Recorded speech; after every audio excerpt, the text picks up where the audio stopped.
Sejam bem-vindos de volta ao do Zero ao QA e hoje nós finalmente iremos aprender sobre BDDs, como aplicar ele em nosso projeto e como aplicar ele em todos os projetos que iremos encarar aí pela nossa carreira de QA. Você está preparado? Então, simbora! Lá no módulo iniciante, lá na aula de test case, puxem aí na memória, eu falei sobre uma outra maneira de mapear cenários e que ela se assemelhava ao test case, porém o propósito dela era um pouco diferente. Bom, chegou a hora de finalmente falarmos sobre esta maneira. Hoje falaremos sobre o BDD e o seu framework que utilizamos aqui para automação de testes, o Cucumber. Daqui até o final da aula vocês vão perceber que o test case e o BDD são muito parecidos, porém muito diferentes em sua missão principal. Iguaizinhos, mas diferentes. A sigla BDD vem de Behavior Driven Development, ou desenvolvimento orientado a comportamentos. Assim como o test case, ela também possui uma receita de bolo, que no caso é given, when, then, que no português traduzimos para dado, quando, então. Para que serve o BDD de fato? Bom, muitas pessoas acham que o BDD é uma técnica de testes, quando na verdade não é isso. O BDD é uma técnica da metodologia ágil que, por meio de uma escrita facilitada, o Gherkin, tem a intenção de fazer com que todos do time de desenvolvimento ou até mesmo da empresa possam contribuir para o mapeamento, registro e evolução de uma funcionalidade. Ela é sempre escrita de uma forma bem genérica e fácil de compreender, de uma forma que não fique muito técnico nem muito vago, para que todos possam contribuir com o BDD. Vamos começar escrevendo BDDs sobre a tela de login do LinkedIn, porém, ao decorrer da aula, eu vou dar outros exemplos para explicar algumas particularidades do BDD, combinado? Nessa aula eu vou utilizar o VS Code para a escrita, utilizando alguns plugins do VS Code, como o Cucumber, para as chaves ficarem coloridas e de fácil visualização. Você pode encontrar estes plugins na seção de plugins do VS Code. Lá no nosso arquivo .feature, vamos começar então explicando a receita de bolo do nosso BDD. Para começar, ali na linha 1, nós vemos uma hashtag seguida de uma palavra-chave language,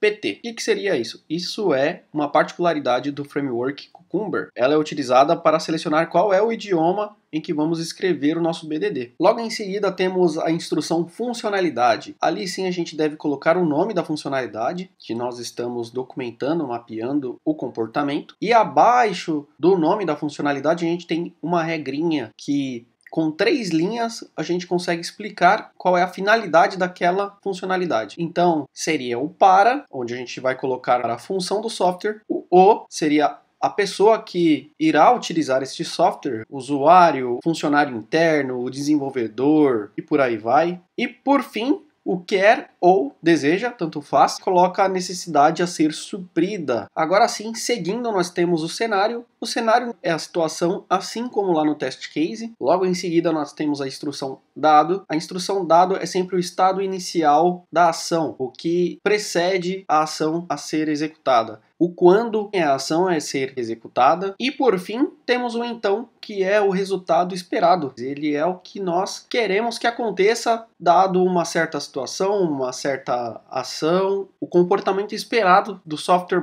/ funcionalidade. Bom, então seguindo para um cenário real, vamos lá para a nossa funcionalidade de login do LinkedIn. Então, o nome da funcionalidade é Sistema de Login. E a nossa receita de bolo aqui para a funcionalidade ficou desta forma. Para ter acesso ao sistema, o usuário do LinkedIn deseja logar no site. E agora nosso primeiro cenário ficou desta forma. O primeiro cenário seria o cenário principal. Assim como no test case, começamos sempre pelo cenário principal, que seria o login com sucesso. Dado que o usuário queira se logar ou que esteja deslogado, esse é o nosso estado inicial. Quando ele digitar as credenciais válidas, nossa ação, então ele deve acessar o site com sucesso, o nosso resultado esperado, o que a gente espera da nossa funcionalidade / software. Então percebam que tanto a funcionalidade quanto a escrita do cenário foi feita de forma reduzida, clara e objetiva, sem dar milhares de detalhes ou nuances no cenário. Vocês conseguem entender como o software deve se comportar dado o cenário relatado com as ações tomadas neste cenário, combinado? E é assim que nós vamos seguir para os próximos exemplos.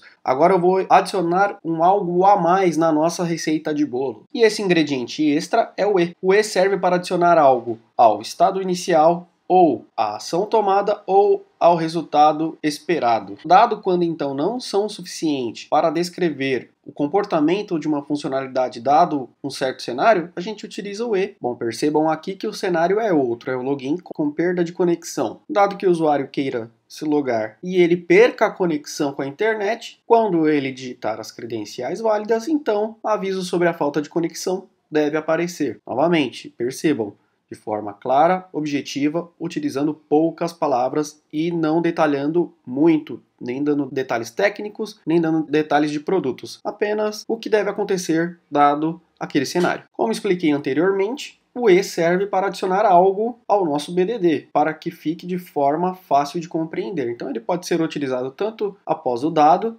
quanto após o quando e também após o então. Porém, nunca antes do dado. O dado é o estado inicial, antes do dado somente o cenário que iremos relatar ali no nosso BDD. Um outro detalhe importante é que podemos utilizar mais de um e para escrever o nosso BDD. Desde que o BDD fique de fácil entendimento, você pode utilizar 2 em sequência, um depois do dado, 2 depois do quando. O importante é que fique claro qual é o comportamento do software naquele cenário. Vamos agora para um outro exemplo. Agora estamos falando de um sistema de busca de empresas por CNPJ e tipo. Vocês podem conferir ali qual é a descrição da funcionalidade. E nós temos 3 cenários. Procurar por uma pequena empresa, procurar por uma grande empresa e procurar por uma filial. Então vamos ler aqui esses 3 cenários. O de pequena empresa, dado que o usuário esteja logado, quando ele pesquisar pelo CNPJ tipo MEI, então as informações da empresa serão exibidas. O segundo cenário, procurar por uma grande empresa, dado que o usuário esteja logado, quando ele pesquisar pelo CNPJ do tipo SA, então as informações da empresa serão exibidas. E o terceiro cenário, procurar por uma filial, dado que o usuário esteja logado, quando ele pesquisar pelo CNPJ da filial, então as informações da filial serão exibidas. Detalhe importante, este é um software que não existe. Eu escrevi este PDD sem o software existir de fato. Assim como no test case, a gente às vezes não tem ali o software na mão, não tem um esquema, não tem nada, mas a gente supõe que o software deveria se comportar desta forma com a nossa experiência em utilizar outro software, combinado? Então este software aqui não existe, ele não faz parte do LinkedIn nem do nosso exemplo para o teste automatizado, é apenas para mostrar uma função para vocês. Vocês perceberam algo em comum nesses 3 cenários? O estado inicial desses cenários são os mesmos. O dado para os 3 cenários é que o usuário esteja logado, senão ele não vai conseguir ter acesso a funcionalidade de pesquisa por empresas. Possivelmente, se a gente escrevesse 5, 10, 15 cenários, o estado inicial desta funcionalidade seria a mesma para todas. Então existe uma forma de diminuir isso e não tornar os nossos BDDs tão redundantes. Para isso utilizamos então o contexto. Você escreve no seu BDD contexto com um C maiúsculo, 2 pontos e logo abaixo o estado inicial que está se repetindo por todos os cenários, que no caso é o dado que o usuário esteja logado. Desta forma, como vocês podem perceber, a gente remove todos os dados dos outros cenários que estavam repetidos e deixamos apenas o quando e o então. Dessa forma, qualquer um que bater o olho neste BDD vai saber que o estado inicial de todos os cenários é o mesmo. Lembrando que o contexto só deve ser utilizado para o estado inicial e se você quiser adicionar um e nele, por exemplo, dado que o usuário esteja logado e perca a conexão com a internet. Isso você pode colocar no contexto. O quando e então não podem ser colocados dentro da função contexto. Para isso a gente tem uma outra função. Esta função se chama esquema do cenário. No esquema do cenário a gente utiliza quando a ação e o resultado esperado se repetem, só que os dados de entrada e saída são diferentes. Calma, vou explicar para vocês. Então vamos ler como ficou o nosso BDD utilizando o esquema de cenário. Dado que o usuário procure por empresas de videogame, quando ele pesquisar pela empresa, e aí a gente colocou entre aspas duplas e sinal de menor e maior, empresa, então as informações de seu console, produto, serão exibidas. Logo abaixo a gente tem os exemplos e um tipo de tabela. Percebam que o cabeçalho da tabela é justamente aquela palavra que está entre as aspas duplas e o sinal de menor e maior lá no nosso BDD. E a seguir tem diversas empresas e produtos que essas empresas fabricaram embaixo desse cabeçalho. Bacana, e o que isso quer dizer? Quer dizer que aqui a gente escreveu apenas um BDD para 3 cenários que são de certa forma iguais. só que os dados de entrada e saída são diferentes. Então a gente está procurando por empresas de videogame. No caso, não estamos procurando apenas por uma, estamos procurando por 3 empresas de videogame. Que são a Nintendo, a Sony e a Microsoft. Sempre colocamos entre aspas duplas, chave de menor ou maior e uma variável. No caso aqui eu escolhi empresa, mas você pode colocar qualquer outra. Se você trocar no BDD, você tem que trocar na tabelinha lá de baixo para que funcione do jeito correto.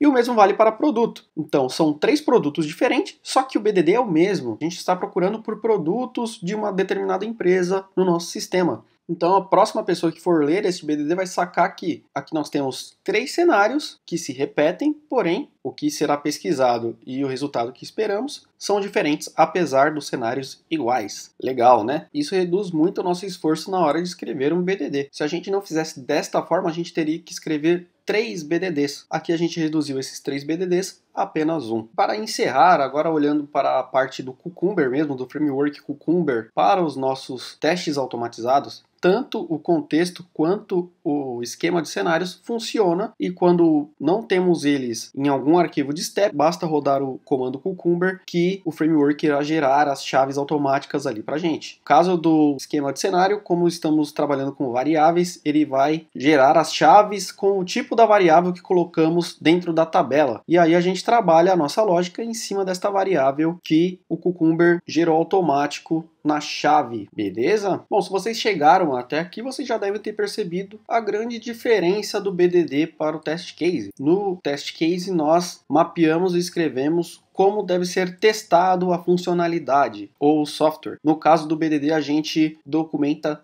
qual é o comportamento padrão daquele software. Um não se sobrepõe ao outro, não existe um melhor ou um pior. Às vezes as empresas adotam apenas um deles, porém eu acredito que cada um deles tem a sua importância e que os dois são muito importantes para aumentar a qualidade do software. E como eu falei lá no começo do vídeo, o BDD é uma técnica da metodologia ágil e o test case é uma técnica realmente de testes de software. Tudo bem. Vamos falar agora sobre algumas boas práticas na hora de escrever o BDD e alguns erros que são comuns encontrar aí, até mesmo de QAs, POs ou desenvolvedores experientes. Bom, e a primeira coisa que é uma péssima prática, não preciso nem falar disso, né? Não é só para o BDD como para a vida, é escrever errado. Escrever não gerúndio, escrever gírias, evite isso. Isso é uma péssima prática na escrita do BDD.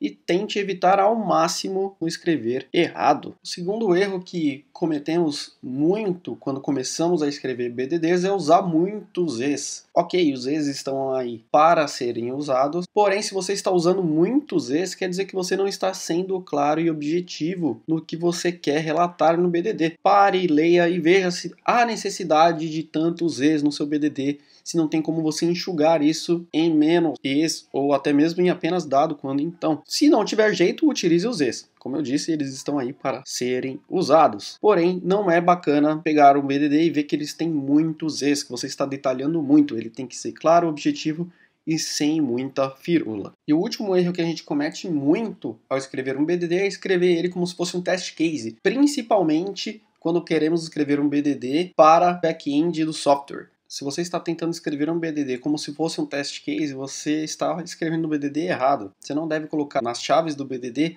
como deve ser testada a funcionalidade, sim como ela se comporta dado um certo cenário. Perceba no back-end, como eu disse, é um erro muito comum quando escrevemos BDD para back-end. Como eu disse, você não pode colocar nada técnico no BDD. O usuário nem tem acesso direto ao back-end.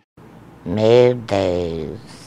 Então, nesses casos, você tem que escrever o BDD como se fosse um usuário usando o sistema completo, não o back-end. Nunca escreva o BDD como se fosse um test case. Nunca coloque coisas técnicas nele. Ele tem que ser simples para que todos possam entender. Vou falar agora de algumas observações sobre o Cucumber, coisas específicas do framework. E o primeiro que eu quero falar com vocês é sobre escrever com caracteres especiais. Às vezes funciona e às vezes não. Então evitem utilizar caracteres especiais na escrita do BDD quando estamos falando de automação de testes, pois o seu teste pode falhar e você nem vai conseguir entender o porquê. E no fim é só porque você utilizou um caractere especial e o Cucumber não entendeu. Então não utilize, para evitar quebras na sua regressão, na sua suíte de teste automatizado. Um outro erro muito comum, e é um erro que acontece com todo mundo, se não aconteceu vai acontecer, é escrever passos iguais de um outro cenário da mesma funcionalidade. Isso gera um erro chamado Ambiguous Step Definitions. O Cucumber não consegue encontrar qual é o step que ele deve executar. Então tente utilizar o contexto, o esquema de cenário e por aí vai para evitar este tipo de erro. Se existem steps iguais e que não dá para utilizar o contexto, o esquema de cenário, mude uma palavra, mude um pedaço do texto para não cair nesse erro. Existe uma tag chamada guess que teoricamente contornaria este erro, porém o Cucumber vai interpretar o BDD e vai tentar rodar o Step Definition mais próximo que ele encara que seja o correto. Com isso ele pode acabar executando um step que não deveria executar naquele cenário, então eu não acho legal usar o guess. Para encerrar, nós temos as tags. Você pode colocar uma tag em um cenário, em uma lista de cenários de todos os arquivos que você tem .feature na sua automação. As tags sempre começam com arroba e o nome da tag, e rodar este comandinho que está aparecendo na tela vai fazer com que só este cenário seja executado pelo framework. Isso é muito bacana, por exemplo, para diferenciar quais são os cenários que podem rodar no ambiente de produção e no ambiente de homologação. Bom, pessoal, então vamos reescrever aquele BDD horrível que escrevemos na última aula. Vá lá no arquivo login.feature e reescreva ele. Eu decidi manter o que a gente fez aqui nesta aula, mantendo a funcionalidade e os cenários que eu expliquei lá no início da aula. Após isso, rode o comando Cucumber para as chaves automáticas do framework serem geradas e colhem lá no arquivo de step da nossa funcionalidade de login, apagando os pendings do meio e adicionando as duas linhas que a gente tinha colocado na primeira aula, e rode o comando Cucumber para executar os cenários. Eles devem executar da mesma forma que ocorreu na última aula. Aqui a gente só reescreveu o BDD para que ele fique mais legível. E uma coisa muito importante é: salve as suas alterações. O VS Code apresenta uma bolinha em cima do nome do arquivo. Isso quer dizer que o arquivo foi alterado e não foi salvo. Então aperte Ctrl S, Command S, não sei qual é o sistema operacional que está utilizando, e salve as alterações. Combinado? Então salve todas as alterações e rode o Cucumber. Ele deve funcionar normalmente. Vamos então para a nossa revisão? Então, basicamente o que fizemos nessa aula foi editar o arquivo login.feature e escrever um BDD, passando todos os conhecimentos que aprendemos nesta aula para que o nosso BDD fique de uma forma legível, direta e de fácil entendimento. Em seguida, rodamos o comando Cucumber para a geração das chaves. Com essas novas chaves, substituímos as anteriores e adicionamos a lógica da última aula à chave dado.